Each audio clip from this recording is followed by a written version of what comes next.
गुजरात में वोटर्स को लुभाने के लिए सभी पार्टियां युद्ध स्तर पर प्रचार करने में जुटी हैं। राज्य में 1 और 5 दिसंबर को वोटिंग होनी है और नतीजे 8 दिसंबर को सामने आएंगे। हर बार चुनाव में मुस्लिम वोट का मुद्दा भी बड़ा रहता है। गुजरात में कांग्रेस के साथ साथ इस बार आम आदमी पार्टी और असदुद्दीन ओवैसी की AIMIM भी खुद को मुसलमानों की पहली पसंद बता रहे हैं। ऐसे में गुजरात की जनता के मन में क्या है, इसके लिए ABP न्यूज के लिए सी वोटर ने साप्ताहिक सर्वे किया है और इस सर्वे में एक बार फिर कांग्रेस और आम आदमी पार्टी को बड़ा झटका लगा है। चुनावी मैदान में ये दोनों ही पार्टियां नेस्ते नाबूद होती नजर आ रही हैं। आपको बता दें, गुजरात में 2666 लोगों से बात की गई है। सर्वे में मार्जिन ऑफ एरर ±3 से ±5% है। सी वोटर ने इस सर्वे में सवाल पूछा कि गुजरात में मुस्लिम वोटरों की पसंद कौन है। इस सवाल में हैरान कर देने वाले नतीजे सामने आए। सर्वे में 47% लोगों ने कांग्रेस को अपनी पहली पसंद बताया, जबकि 25% लोगों ने आम आदमी पार्टी को चुना। वहीं 19% लोगों के लिए पहली पसंद बीजेपी है और 9% लोग आम आदमी पार्टी के साथ आ गए। गुजरात विधानसभा चुनाव में हर बार की तरह मुस्लिम वोट बैंक को लेकर बहस छिड़ी हुई है। कांग्रेस से लेकर आम आदमी पार्टी तक में मुस्लिम हिमायती बनने की होड़ लगी है। इन सबके बीच AIMIM चीफ असदुद्दीन ओवैसी भी खुद को मुसलमानों का असली हमदर्द बता रहे हैं। आपको बता दें, सर्वे के नतीजे काफी चौंकाने वाले हैं। अब तक मुसलमानों के वोटों पर करीब 80% तक कब्जा जमाती रही कांग्रेस को काफी नुकसान होता दिख रहा है। केजरीवाल की आम आदमी पार्टी और असदुद्दीन ओवैसी की AIMIM की एंट्री ने मुकाबले को दिलचस्प बना दिया है। सर्वे में कांग्रेस को 47% मुसलमानों के वोट मिलने की भविष्यवाणी की गई है, तो दूसरे नंबर पर आम आदमी पार्टी रह सकती है। पहली बार गुजरात में सभी सीटों पर लड़ रही अरविंद केजरीवाल की अगुवाई वाली पार्टी आप को 25% मुस्लिम वोट मिलने का अनुमान बताया जा रहा है। सर्वे में यह भी पूछा गया कि गुजरात में ओवैसी को कितना बड़ा फैक्टर मानते हैं। 44% लोगों ने कहा कि वो बहुत बड़ा फैक्टर साबित होंगे। वहीं 25% लोगों ने कहा कि कम बड़ा फैक्टर होंगे। वहीं 31% लोगों ने कहा कि वो ओवैसी को गुजरात में कोई फैक्टर नहीं मानते और शायद इसी का फायदा उठाएगी बीजेपी। कहा जा रहा है कि इस बार बीजेपी के लिए गुजरात में कोई खास चुनौती नहीं है। वहीं केजरीवाल और ओवैसी की एंट्री से बीजेपी का काम और आसान हो गया है। कई सर्वे में तो ये भी कहा जा रहा है कि इस बार बीजेपी गुजरात में 140 से ज्यादा सीटें हासिल कर सकती है, क्योंकि बीजेपी विरोधी वोटों का बंटवारा कांग्रेस, आम आदमी पार्टी और ओवैसी की पार्टी AIMIM के बीच होगी, जिसका फायदा भगवा दल को जरूर होगा। गुजरात विधानसभा चुनाव को लेकर पीएम मोदी ताबड़तोड़ रैलियां कर रहे हैं और इस महारन को जीतने से बस अब कुछ कदम दूर है और पीएम मोदी के इस तेवर से सभी विपक्षी दल के माथे पर पसीना आ रहा है। गुजरात चुनाव से पहले कांग्रेस ने फिर वही गलती कर दी है जो उसने 2017 के चुनाव में किया था। 2017 में मणिशंकर अय्यर ने पीएम मोदी के खिलाफ अपशब्दों का इस्तेमाल कर कांग्रेस को मुश्किल में फंसा दिया था। तो इस बार मधुसूदन मिस्त्री ने पीएम मोदी के खिलाफ विवादित टिप्पणी कर कांग्रेस की आफत बढ़ा दी है। अब कांग्रेस को समझ नहीं आ रहा है कि वो इस झमेले से कैसे बाहर निकले। ऐसे में कांग्रेस के नेता तिलमिलाए नजर आ रहे हैं। दरअसल विपक्ष द्वारा पीएम मोदी के खिलाफ अपशब्दों का इस्तेमाल किए जाने को लेकर हाल ही में पीएम मोदी ने कहा था कि विपक्ष की ओर से उन्हें हर दिन 2-3 किलोग्राम गालियां मिलती है। पीएम मोदी के इस बयान के बाद कांग्रेस बैकफुट पर है। कांग्रेस को गुजरात में अपनी हार साफ झलक रही है, क्योंकि गुजरात के लोग पीएम मोदी का अपमान बर्दाश्त नहीं कर सकते। ऐसे में कांग्रेस की नैया डूबता देख कांग्रेस के नेता कन्हैया कुमार से लेकर सुप्रिया श्रीनेत तक को मिर्ची लग गई है। कांग्रेस नेता कन्हैया कुमार ने कहा कि नफरत फैलाने वाले भी विक्टिम कार्ड खेल रहे हैं। मोदी लोगों के जनादेश का सम्मान करने के बजाय पीड़ित कार्ड खेलने की कोशिश कर रहे हैं। विपक्ष गाली दे तो क्या फर्क पड़ता है, जनता ने उन्हें वोट दिया है, 1 बार नहीं 2 बार। उन्हें लोगों को बताना चाहिए कि उन्होंने उनसे किए गए वादों को पूरा क्यों नहीं किया। कन्हैया कुमार ने आगे कहा कि इस देश में गांधी को भी गाली मिली है, फिर प्रधानमंत्री ऐसा विलाप क्यों कर रहे हैं। तो वहीं कांग्रेस की social media head Supriya Shrinate ने ट्वीट किया कि आखिर प्रधानमंत्री मोदी की क्या मजबूरी है कि उन्हें गुजरात चुनाव के दौरान बार बार विक्टिम कार्ड खेलना पड़ रहा है। हमें नहीं पता कि वो अपने अच्छे काम के बारे में बता क्यों नहीं पाते। इसके अलावा भी कांग्रेस के दूसरे नेताओं को पीएम मोदी के पलटवार पर मिर्ची लगी है। हालांकि कांग्रेस के ही नेता ऐसे विवादित बयान देकर कांग्रेस को मुश्किल में डाल देते हैं और जब बीजेपी पलटवार करती है तो कांग्रेस के नेता बेचैन हो जाते हैं। ये पहली बार नहीं है जब कांग्रेस के किसी नेता ने पीएम मोदी के खिलाफ अपशब्दों का इस्तेमाल किया हो। इससे पहले कांग्रेस के पूर्व अध्यक्ष सोनिया गांधी से लेकर राहुल गांधी ने भी पीएम मोदी के खिलाफ विवादित टिप्पणी की थी। सोनिया गांधी पीएम मोदी को मौत का सौदागर कह चुकी हैं, तो वहीं 2019 के लोकसभा चुनाव के दौरान राहुल गांधी ने चौकीदार चोर है का नारा देकर पीएम मोदी पर निशाना साधा था। लेकिन हर बार कांग्रेस को मुंह की खानी पड़ी। जनता ने हर बार कांग्रेस को नकार कर ये बता दिया कि मोदी के खिलाफ ऐसे शब्द बर्दाश्त नहीं किए जाएंगे, लेकिन फिर भी कांग्रेस अपनी गलती से कोई सबक लेने के लिए तैयार नहीं है।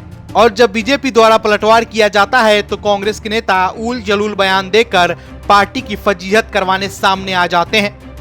कांग्रेस के पूर्व अध्यक्ष राहुल गांधी इन दिनों भारत जोड़ो यात्रा पर निकले हुए हैं। हालांकि इस बीच राहुल गांधी कुछ ऐसा कर देते हैं जिससे लोगों को उन पर निशाना साधने और तंज कसने का मौका मिल जाता है। इस बार भी राहुल गांधी के साथ यही हुआ है।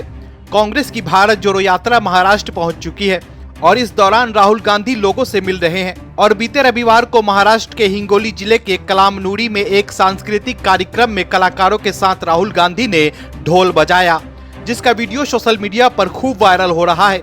कहा जा रहा है कि राहुल गांधी पीएम मोदी को कॉपी करने में लगे हुए हैं। जहां एक तरफ कांग्रेस टूट रही है, कांग्रेस के नेता पार्टी छोड़कर दूसरे दलों का दामन थाम रहे हैं, तो वहीं दूसरी तरफ राहुल गांधी भारत जोड़ो यात्रा पर निकले हुए हैं। राहुल गांधी जी, अभी भी समय है, कांग्रेस पार्टी को बचा लीजिए, नहीं तो कहीं वो समय न आ जाए जब आपको कांग्रेस जोड़ो यात्रा भी निकालनी पड़ जाए। बता दें कि राहुल गांधी के ढोल बजाते वीडियो के बाद प्रधानमंत्री नरेंद्र मोदी की भी पुराना वीडियो सोशल मीडिया पर वायरल होने लगा है, जिसमें वो ढोल बजा रहे हैं। पीएम मोदी का ढोल बजाते वीडियो शेयर कर लोगों ने राहुल गांधी को ट्रोल करना शुरू कर दिया है।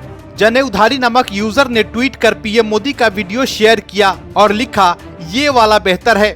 तो वहीं कार्तिकेय नामक यूजर ने लिखा कि डोरेमोन का चाबी थोड़ा और कस दो भाई, बहुत ढीला बज रहा है। तो वहीं एक यूजर ने लिखा कि देख के भी नहीं बजा पा रहा, सच्ची में पप्पू है यार। तो सोशल मीडिया पर कुछ इस तरह से राहुल गांधी को ट्रोल किया जा रहा है। कई यूजर्स ने राहुल गांधी पर निशाना साधा है। पीएम मोदी को कॉपी करने के चक्कर में राहुल गांधी ने एक बार फिर अपनी फजीहत करवा ली।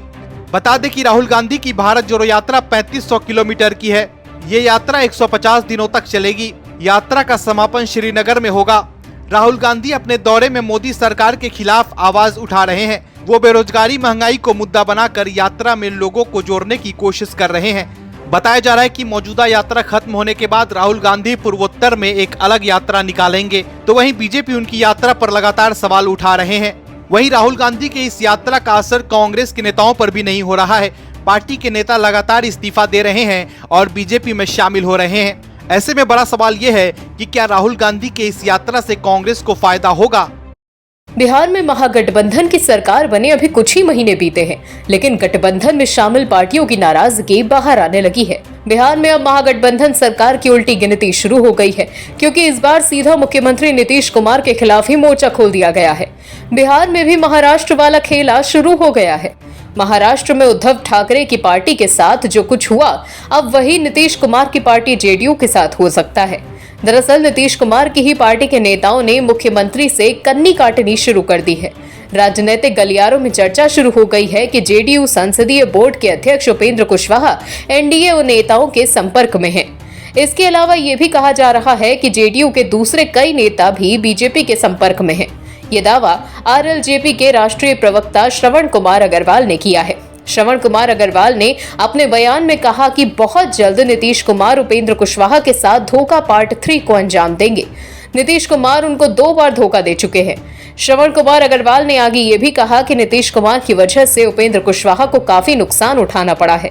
नीतीश कुमार ने उपेंद्र कुशवाहा को लालच में फंसाकर उनकी पार्टी को भी खत्म कर दिया। नीतीश कुमार ने लव कुश का नारा देकर 17 वर्षों से सत्ता में हैं, लेकिन कुशवाहा समाज और अति पिछड़े वर्गों की उपेक्षा की है। दूसरी ओर बीजेपी भी यह दावा कर रही है कि जेडीयू के कई नेता और मंत्री उनके संपर्क में हैं। बहुत जल्द महागठबंधन को झटका लगने वाला है। दरअसल कहा यह भी जा रहा है कि बीजेपी पर्दे के पीछे कोई बड़ी रणनीति तैयार कर रही है, जिससे नीतीश कुमार को झटका दिया जा सके। वहीं बीजेपी प्रवक्ता निखिल आनंद ने भी ट्वीट कर दावा किया कि जेडीयू के कई लोग बीजेपी के संपर्क में हैं। निखिल आनंद के मुताबिक इनमें मंत्रियों के नाम भी शामिल हैं। वहीं नीतीश के लिए चिंता की बात यह भी है कि महागठबंधन सरकार के मंत्री और विधायक ने भी मोर्चा खोल दिया है। नीतीश सरकार में उद्योग मंत्री समीर कुमार महासेठ और कांग्रेस विधायक प्रतिमा कुमारी ने भी शराबबंदी को लेकर सवाल उठाए हैं। मतलब जेडीयू के अलावा कांग्रेस में भी नीतीश कुमार के खिलाफ विरोध के सुर उठने लगे हैं। ऐसी स्थिति में सबसे बड़ा सवाल यह है कि नीतीश कुमार बिहार में अपनी लाज कैसे बचाएंगे।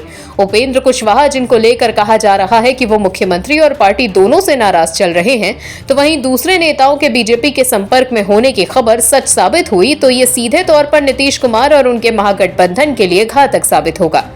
2024 में होने वाले लोकसभा चुनाव को लेकर अभी से ही सियासी बयानबाजी शुरू हो गई है। विपक्षी दल के नेता पीएम मोदी को मात देने के लिए मंथन कर रहे हैं। 2024 चुनाव को लेकर विपक्षी खेमे में विपक्षी एकता की बातें हो रही हैं, लेकिन दिल्ली के सीएम अरविंद केजरीवाल ने विपक्षी एकता के मुहिम की हवा निकाल दी है। अरविंद केजरीवाल अभी तक तो बीजेपी के ही निशाने पर थे, लेकिन अपने ताजा बयान के बाद वो बाकी विपक्षी दलों के निशाने पर भी आ गए हैं। अपने बयान से आम आदमी पार्टी प्रमुख और दिल्ली के मुख्यमंत्री अरविंद केजरीवाल ने फिर ये साबित कर दिया है कि पीएम नरेंद्र मोदी या उनकी पार्टी बीजेपी से मुकाबला इतना आसान नहीं है।